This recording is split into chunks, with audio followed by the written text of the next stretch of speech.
A very good morning, students. Myself Surya. So today we will cover the remaining topic of the gymnosperm. The topic which we will cover today, it's a life cycle of gymnosperm and its economic importance. So in the previous video we have discussed about the general characteristic features of the gymnosperm and few basic terms and terminologies related to its life cycle. Now its life cycle. So this is a life cycle of gymnosperm. You can appreciate here, this is a mature sporophyte. Sporophyte means spore generating plant body.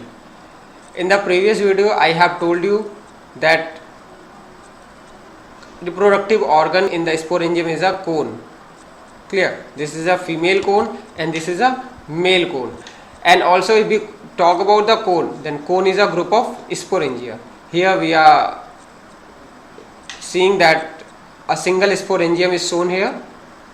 Here this sporangium have many cells, few cells become enlarged after storing food, and now these cells are known as spore mother cell. In case of female we use a mega word. So these spores are known as mega spore mother cell. Why mother cell? Because they will produce mega spore. So via meiosis they produces a mega spore. Four mega spores are produced by a single mega spore mother cell. You can see here three are small and one is bigger. So bigger one is known as functional megaspore and three, the smaller one known as non-functional megaspore. So these three will degenerate and this will further generate and become enlarged. You can see here this whole thing is occurring inside a structure. This structure is a ovule. So further this will elongate and its nucleus will divide and forms a cell wall around it. So you can see here this is a outer border of the sporangium. You can see here this is the outer border of sporangium.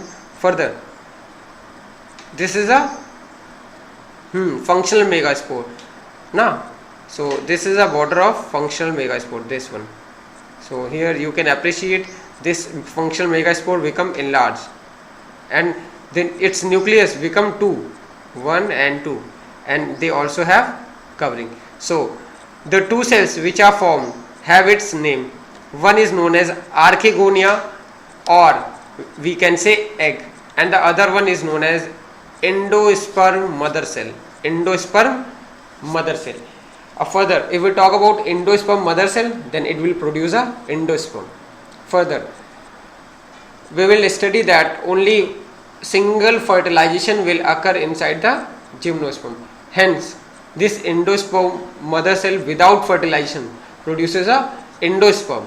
Hence, these female gametophytes are known as endosperm. Clear? अब देखिए दो यहाँ पे है, एक ये archegonia egg है और ये है एंडोस्पर्म मदर सेल. अभी हम देखेंगे आगे कि जिम्नोस्पर्म में केवल एक सिंगल फर्टिलाइजेशन होता है, केवल एग का, इसका फर्टिलाइजेशन नहीं होगा. मतलब ये बिना फर्टिलाइजेशन के ही एंडोस्पर्म जनरेट कर देगा. क्लियर? तो एंडोस्पर्म मदर सेल किसके पास होती है? फीमेल गैमेटोफाइट के पास. इसलिए फीमेल गैमेटोफाइट को हम एंडोस्पर्म नाम से भी जानते हैं. Clear? So this is all about the female cone. Now the male cone. So this is a male cone. Further, like the female cone, it also have group of sporangium. So here for male we use micro word, for female we were using mega, and for male we use micro word. So this is a microsporangium. So this microsporangium have many cells. Few cells after storing food become large, and now they are known as microspore mother cell. Clear? Further, after meiosis it will produces a four spore. In case of male, spores are known as pollen grain. Clear? So you can see here there are ample of pollen grain formed here. So this will occur due to the meiosis in not only single megaspore mother cell, in a many megaspore mother cell. Clear? So further, the nucleus of the pollen grain will divide and forms two cells, like here it have formed. So one is known as generative cell and other one is known as tube cell. Further, this tube cell is also known as vegetative cell. Clear? So this is a pollen grain structure and it's known as male gametophyte because it will forms the gamete. So sporophyte will form spore, you can see here, and this will form gamete, hence it is known as gametophyte. Gametophyte means gamete producing plant body. Clear? So ये mail कौन था? Sporangium. Further after meiosis pollen grain बनाएगा, और यहाँ पे pollen grain एक चार नहीं, बहुत ढेर सारे ना, एक मियोसिस से चार बनते हैं पॉलन ग्रेन, लेकिन बहुत ढेर सारे हैं. तो यानी कि इसमें बहुत सारे megaspore mother cell microspore mother cell में मियोसिस हुआ होगा. फर्दर ये पॉलन ग्रेन का एक पॉलन ग्रेन का स्ट्रक्चर है. जैसे यहाँ पे न्यूक्लियस डिवाइड होके दो सेल बना ली, देखो ये फंक्शनल मेगा स्पोर था, दो सेल डिवाइड होके बना लिया था ना, ऐसे इसके अंदर भी दो सेल बन जाएंगी.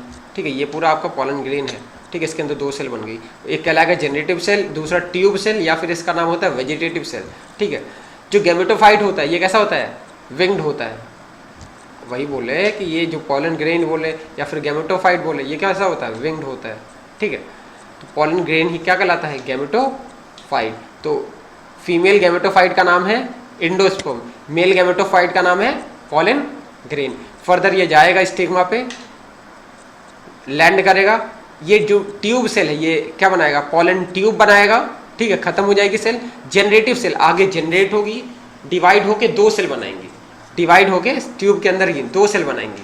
ठीक है, एक सेल जाके इस आर्किगोनिया से फ्यूज हो जाएगा, एक सेल जाके इस आर्किगोनिया से क्या हो जाएगा? फ्यूज हो जाएगा. ठीक है, हाँ, एक सेल आर्किगोनिया से फ्यूज हो जाएगा. जो अगला सेल है मेल गैमीट का, मेल गैमीट के दो सेल बने ना, एक फ्यूज हुआ एक बचा, वो वाला सेल क्या हो जाएगा? डीजनरेट हो जाएगा. जो दूसरा वाला सेल है वो क्या हो जाएगा? डीजनरेट. तो यहाँ पे कितने फर्टिलाइजेशन हुए? एक. तो यानी कि जिम्नोस्पर्म के अंदर क्या होता है? Mono fertilisation. But if we will talk about the angiosperm, they will have a double fertilization, and the term double fertilization was given by हाँ बिल्कुल सही, niacin. Further, after fertilization, this egg and male gamete will convert into a zygote. Means fertilisation के बाद जो mail और female gamete का fertilisation हुआ है उसके बाद वो कन्वर्ट हो जाएंगे जाइगोट में. Further zygote will develops into a embryo. Further zygote develop हो जाएगा एम्ब्रियो के फॉर्म में. And this structure which I have told you earlier, this is a ovule. Ovule get transform into a seed. Ovule seed में बदल जाएगा और ये जो एम्ब्रियो है इसके अंदर रह जाएगा.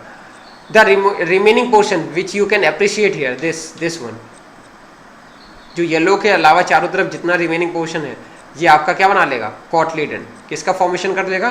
कॉटलेडन.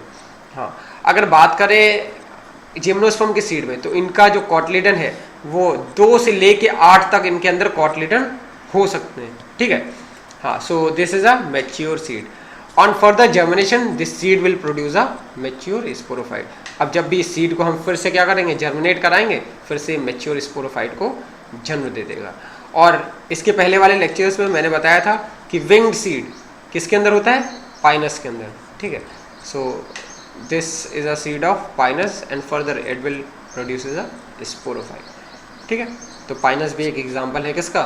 जिम्नोस्पर्म का. साइकस भी है, सिड्रस भी है ना, सिकोया सेम्परवेरेंस है, जाइमिया पिग्मिया है. ठीक है, अब सिकोया सेम्परवेरेंस की बात करें तो it is a tallest plant of the plant kingdom. मतलब पूरे प्लांट किंगडम की बात करें तो सबसे बड़ा प्लांट है सिकोया सेम्परवेरेंस. सिकोया सेम्परवेरेंस. ठीक है, तो उसकी हाइट की बात करें तो लगभग उसकी हाइट होती है 120 मीटर करीब. Clear? So this was all about the life cycle of gymnosperm. Further we will move towards the economic importance. So first economic importance of the gymnosperm is they are used as a timber. Timber की तरह use होते हैं, means for making furnitures like tables, chairs and also for making doors. Clear. Further they also consume as a food.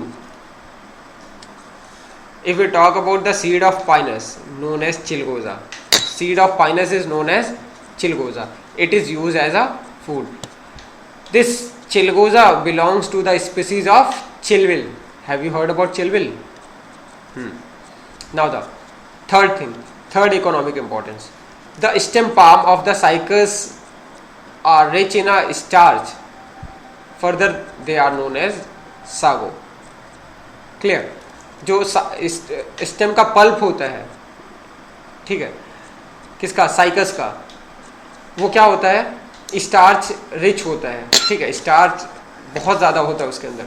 तो उसका इस्तेमाल हम क्या करते हैं, सागो, सागो मीन्स साबूदाना बनाने में करते हैं, ठीक है. इसलिए इस साइकस को हम सागो पाम भी बोलते हैं, ठीक है. Cycas is also known as sago palm. So now the fourth economic importance, Ephedra. Ephedra is also example of gymnosperm. Ephedra produces a ephedrine which is a chemical which are extracted from the ephedra. It is used as a bronchodilator. Bronchodilator की तरह use होता है. Bronchodilator means broncho is related with the this air tube, ठीक है. हाँ, अब बात करें ब्रोंकोडाइलेटर. डायलेटर मीन्स फैला देने वाला. तो जितनी रेस्पिरेटरी ट्रैक्ट वाली डिसीजेज है उसमें हमारा जो ब्रोंकस है वो कैसा हो जाता है, कॉन्स्ट्रिक्ट हो जाता है, सिकुड़ जाता है. अब सांस लेने में दिक्कत होगी, अगर ये ट्यूब सिकुड़ जाएगी तो क्या होगी, सांस लेने में दिक्कत होगी. तो हम क्या करते हैं, ऐसे केमिकल का इस्तेमाल करते हैं जो क्या करे, इसको डायलेट कर दे, फैला दे, ठीक है. तो उन केमिकल में एक एफेड्रिन भी यूज़ होता है जो कि क्या होता है, ब्रोंको डायलेटर. ये मेनली देखने को मिलता है अपन को अस्थमा में.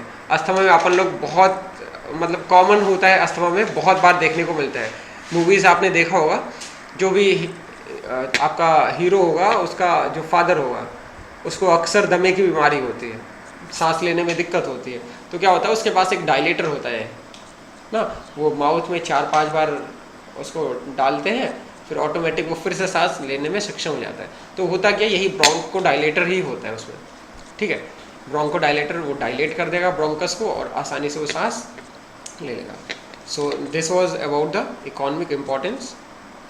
सो as the other lecture in the last, I'll give some thought. So today's thought is, a river cuts through a rock not because of its power but it's persistent.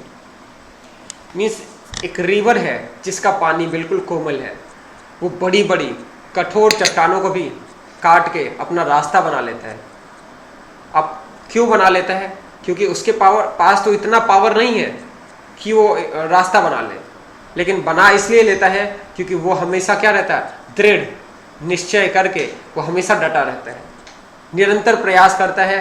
और प्रयास करते करते करते करते एक समय ऐसा आता है कि चट्टानों को भी क्या रास्ता देना पड़ता है. तो आपको भी निरंतर प्रयास करना है और तब तक नहीं रुकना है जब तक उन चट्टानों की तरह आपको भी कोई रास्ता देने वाला ना मिल जाए. सो इसी के साथ we will complete our lecture. Thank you everyone. Stay home and be safe. Thank you.